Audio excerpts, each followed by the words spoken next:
একজন স্টুডেন্ট যখন বইয়ের টপিকগুলো শেখার পর প্রিভিয়াস ইয়ারের যে কোশ্চেন ব্যাংক এগুলো নিয়ে যখন কেউ বসে, সে কিন্তু যদি ভালোভাবে মনোযোগ সহকারে সবকিছু উল্টে পাল্টে দেখে না, প্রত্যেকটা অধ্যায়ে কি কি প্রশ্ন প্রিভিয়াস ইয়ার এসেছে, তার নিজেরই কিন্তু একটা সেন্স তৈরি হয়ে যায়।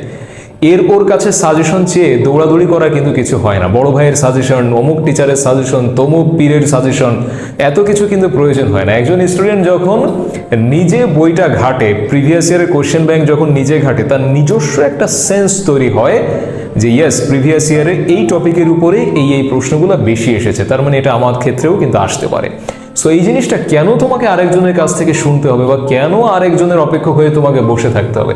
তুমি নিজেই তো এটা খুঁজে বের করতে পারো। নিজে যদি একটু বইটা ঠিকঠাক মতো ঘাটো, একটু প্রশ্ন ব্যাংকগুলো ঘাটো, প্রিভিয়াস ইয়ারের কোশ্চেনগুলো একটু যদি ফলো করো, তুমি নিজেই কিন্তু বের করতে পারো যে কোন প্রশ্নগুলো এই টপিক থেকে প্রিভিয়াস ইয়ারে বা এই অধ্যায় থেকে প্রিভিয়াস ইয়ারে বেশি এসেছে। এইটা জানার জন্য কিন্তু আরেকজনের